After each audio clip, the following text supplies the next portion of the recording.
welcome to my beautiful unschool life. My name is Erin. This video is the third in a series that I like to call the Doing Hard Things series, where I am sharing with you the process of building a life that's true to my values, a life that isn't concerned with what the world tells me I should want, but instead is true to my heart and what my heart tells me that I need. In the last episode, I talked about how the girls and I are taking our truck and our camper on the ferry to Pelee Island. And I thought that first, before we do that, I should explain to you why we're going to Pelee Island. First, I need to recap our situation. So I am in the process of moving out of the house that I shared with the girl's father after 20 years together, the last 10 years of which were increasingly unhealthy for me. Now I want to build a life that is healthy for me, healthy for my body and healthy for my mind, but also meets the girls' needs, their physical needs, but also their emotional needs. The best plan that I was able to come up with at the time, considering the constraints of COVID, financial constraints, and so on and so forth, I had decided the best thing to do was to get a truck and a camper, that I was going to park the camper at a friend's farm, and I would go back and forth between their father's house, where I would unschool the girls, and this friend's farm, where I would have the peace and quiet that I need for my health. Unfortunately, the three elements of the plan all fell through. Their father was not able to get the financing to buy me out of the house, so I have no money. The truck that I bought with my savings is not reliable, and the camper that I bought with my savings is not suitable for living in. So, it's back to the drawing board. I have arranged to rent the basement apartment in a friend's house for the next 6 months. So from October until the end of March, we have a place to live that will keep us warm for the winter while we put into place a new plan. So, what do? As of next April, we need to have a place to live, and that meets all of our needs. I made a list of our needs that need to be met. The first thing on the list, we need shelter. The second thing on the list is we need food. The third thing on the list is that the girls need to be homeschooled. This one to me is a non-negotiable. I very, very, very strongly believe, I know that absolutely Bethany and possibly also Abby, but I don't feel quite so strongly about it with Abby. Bethany would not thrive in a school environment, in a situation where she needs to sit down and be still and pay attention to what the teachers are telling her, to focus on tasks that have been assigned to her. She will absolutely fail. It's just not something that her brain is capable of doing. However, in a situation where she is allowed to invest her attention in the things that she's interested in, she's the smartest person I know.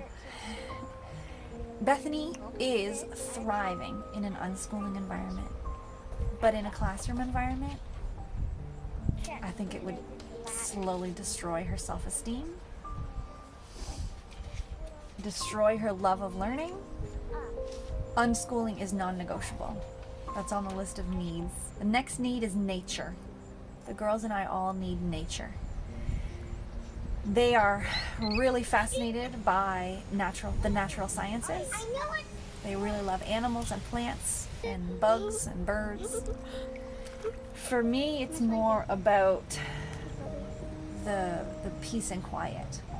My mental and emotional health and my physical health needs nature, needs fresh air. I need the wind in the trees. I need the crickets. I need the frogs. I need the horizon. Where we are here seems quite peaceful, but in the background is the buzz of a busy road. And it affects me. It makes me anxious. So nature, a quiet, natural environment is on the list of things that we need. Another thing that's on my list of needs, I need to be in a place where I am appreciated. I am very smart. I'm very capable. I'm a good researcher. I'm a good problem solver. I need these skills to be appreciated and valued. On my list of wants, chickens. Chickens is on my list of wants. I want to live a life where I produce more and consume less. Those are things that I value highly. And so I would like to live in a situation where I can do that, where I can produce as much of my own needs. I want to opt out of the consumer treadmill. Because it's emotionally, it feels good to me to not be part of this consumption cycle that our society has. But also financially, if I'm going to homeschool my kids, I'm not going to have a very good income. And so financially, it makes sense for me to consume as little as possible and to produce as much as possible. So along those lines, I would also add to my needs list, I do need electricity. On my wants list, I would put plumbing. I would like plumbing and I would like hot water, but I know that I can survive without those things. So then we can make a list of my resources. I have a 20-year-old truck that's not particularly reliable.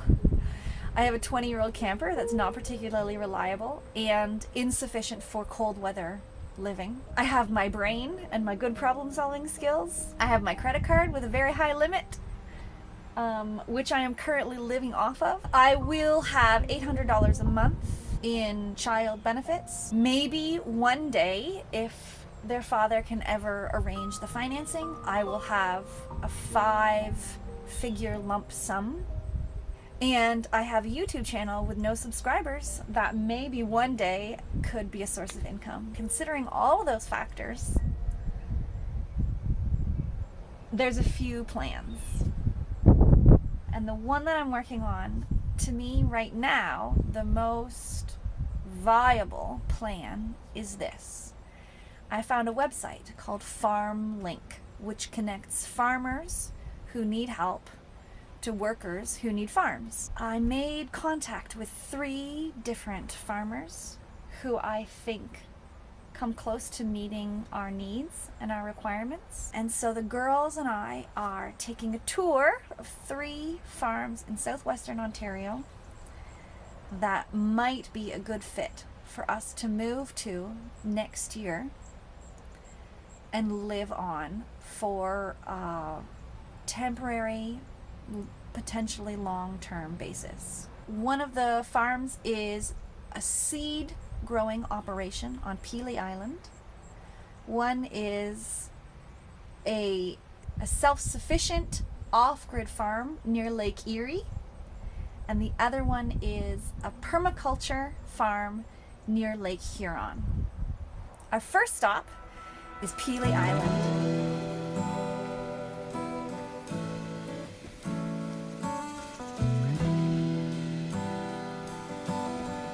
It's 7:30 in the morning on our first day of our first trip. We're supposed to be getting on the Pelee Island ferry later today, and this is the big test. Will Percy start?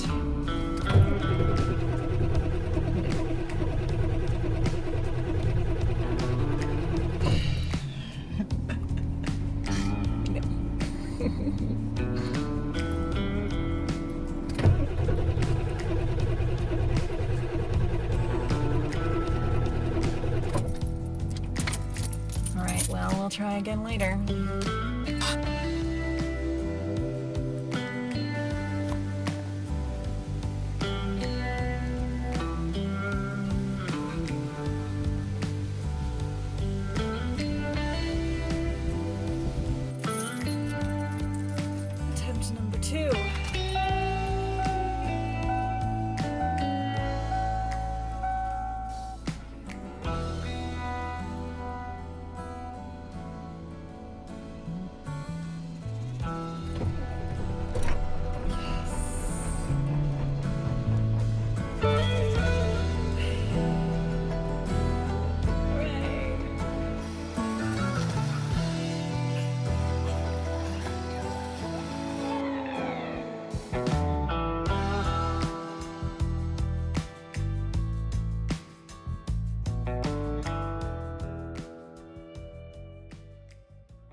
can we go?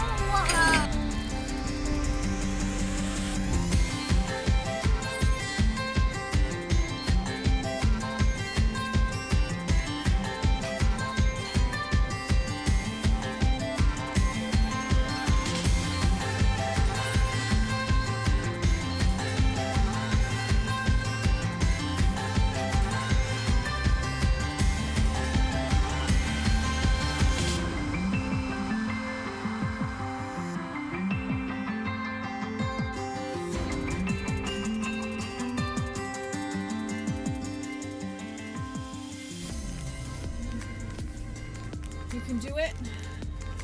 There's this guy. Please start. Please start. Please start. Please start. Please start.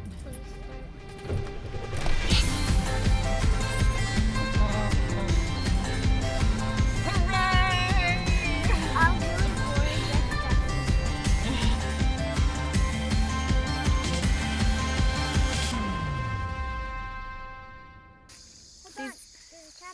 These monarchs need lots of nectar to get them across the next stage of their trip.